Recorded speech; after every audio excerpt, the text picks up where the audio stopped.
Bismillahirrahmanirrahim. Assalamualaikum warahmatullahi wabarakatuh.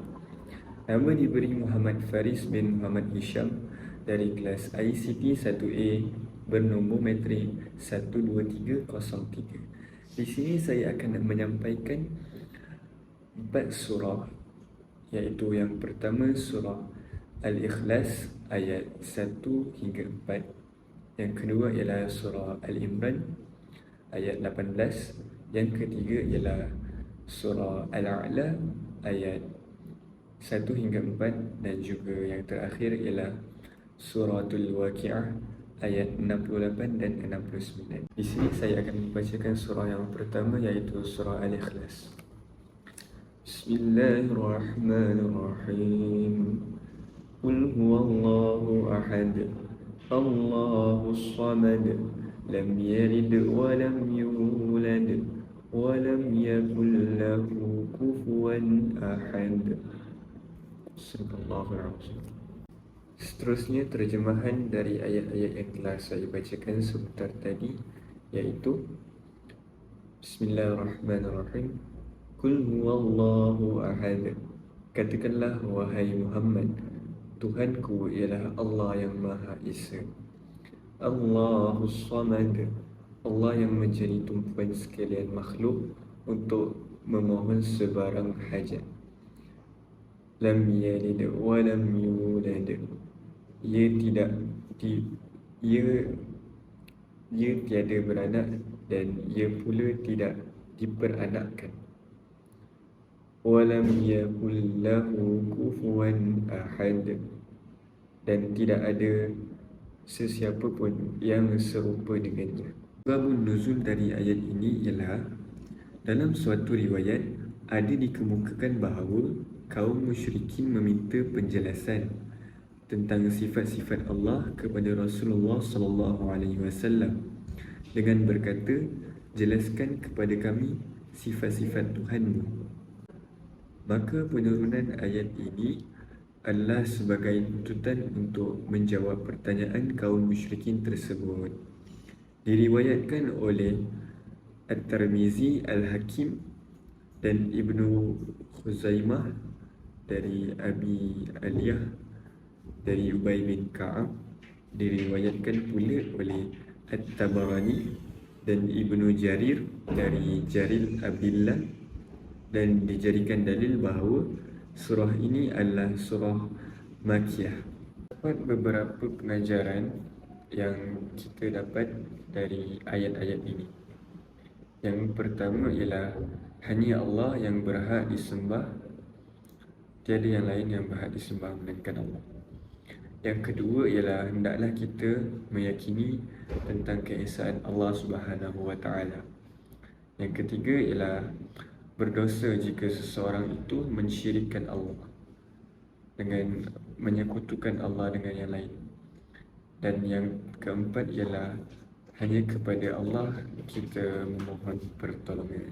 Seterusnya saya akan menyampaikan ayat dari surah Ali Imran ayat 18. Bismillahirrahmanirrahim. Syahidallahu annahu la ilaha illa huwa wal malaikah wa ulul ilmi qa'iman bil qist. La ilaha illa huwal azizul hakim. Terjemahan dari ayat tersebut ialah Allah menyatakan bahawasanya tidak ada Tuhan melainkan Dia yang menegakkan keadilan. Para malaikat dan orang-orang berilmu juga menyatakan yang sedemikian. Tiada Tuhan melainkan Dia yang Maha Perkasa lagi Maha Bijaksana. Seterusnya tafsiran dari ayat ini ialah dalam surah Ali Imran ayat 18, Allah Subhanahu wa taala menunjukkan keutamaan orang berilmu dengan menempatkan orang berilmu bersama malaikat dalam persaksiannya. Allah Subhanahu Wa Taala menyatakan kesaksiannya bahawa tiada Tuhan selain Dia. Kemudian disusul kesaksian dari malaikat dan orang-orang berilmu. Orang-orang berilmu menyatakan kesaksian bahawa tiada Tuhan selain Allah berlandaskan hasil fikiran yang logik. Mereka tidak hanya taklid buta dengan menerima kesaksian tersebut, akan tetapi melalui kajian serta pendalaman yang materi yang terikat terhadap keesaan Allah Subhanahu Wa Taala. Tafsir Al-Hikam dari Ibnu Atta'illah As-Sakandari. Pengajaran yang saya dapat dari ayat ini ialah ilmu pengetahuan amat penting kepada setiap individu Muslim untuk mengenal Allah Subhanahu Wa Taala. Yang kedua ialah kewajipan menuntut ilmu berterusan sepanjang hayat. Yang ketiga ialah masyarakat dapat mencapai kemakmuran hidup di dunia dan di akhirat dengan menguasai ilmu fardu ain dan fardu kifayah. Dan yang terakhir ialah masyarakat bukan Islam memandang tinggi kepada umat Islam yang berilmu. Ayat seterusnya yang saya akan bacakan di sini ialah dari surah Al-A'la ayat 1 hingga 4. Bismillahirrahmanirrahim. Sabbih isma rabbikal a'la alladhi khalaqa fasawwa walladhi qaddara fahada walladhi akhrajal mar'a. Sadaqallahul azim. Terjemahan dari ayat-ayat yang telah saya bacakan sebentar tadi ialah Bismillahirrahmanirrahim. Sabbih isma rabbikal a'la. Bertasbihlah mensucikan nama Tuhanmu yang maha tinggi. Alladhi khalaqa fasawwa, yang telah menciptakan sekalian makhluknya serta menyempurnakan kejadiannya dengan kelengkapan yang sesuai dengan keadaannya. Walladhi qaddara fahada, dan yang telah mengatur keadaan makhluknya serta memberikan hidayah, petunjuk ke jalan keselamatannya dan kesempurnaannya. Walladhi akhrajal mar'a, dan yang telah mengeluarkan tumbuh-tumbuhan dan binatang-binatang ternakan. Sebab nuzul untuk ayat ini ialah dalam suatu riwayat yang dikemukakan bahawa apabila datang malaikat Jibril membawa wahyu kepada Nabi Muhammad SAW, beliau mengulang bacaannya kembali wahyu itu.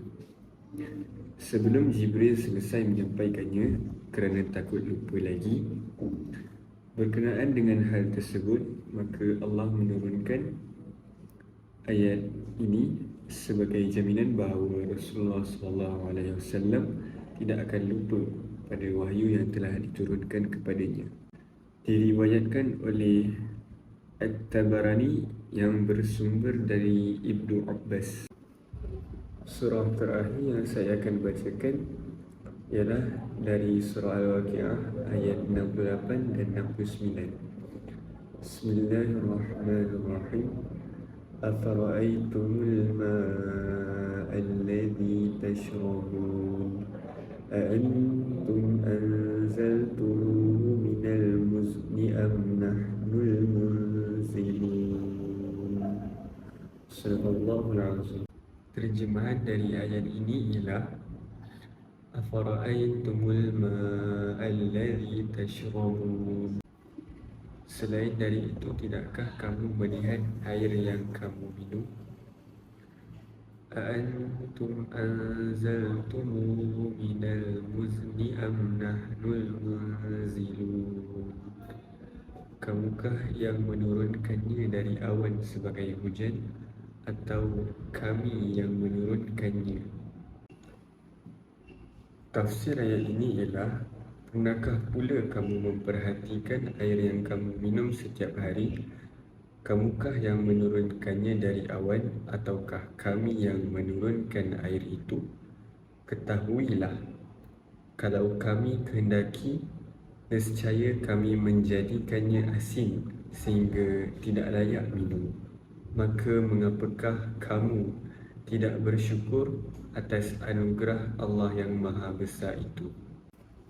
Pengajaran bagi ayat ini ialah kejadian air ini membuktikan Allah Subhanahu wa Ta'ala menyayangi dan mengasihani hamba-hambanya. Bahkan rahmatnya turut dirasai golongan yang mendustakan ayat-ayat Allah Subhanahu wa Ta'ala, walaupun mereka yang tidak mensyukuri nikmat anugerah Allah, bahkan ingkar kepadanya. Rasulullah SAW mengajar kita bagaimana respon seorang hamba ketika menikmati air yang telah menyegarkan tekak kita dari kekeringan. Sebagaimana Ibnu Abu Yatim mengatakan bahawa Nabi Muhammad SAW berdoa selepas minum air. Bismillahirrahmanirrahim. Alhamdulillahilladzi ja'alahu azban furatan birahmatihi wa lam yaj'alhu milhan ujajan bidhunubina. Yang bermaksud, segala puji bagi Allah yang telah memberi kami minum air yang tawar lagi menyegarkan berkat rahmatnya, dan tidak menjadikannya masin lagi pahit kerana dosa-dosa kami. Segala terjemahan, asbab nuzul, tafsiran dan juga pengajaran ini saya dapatkan dari tafsiran Ibnu Katsir.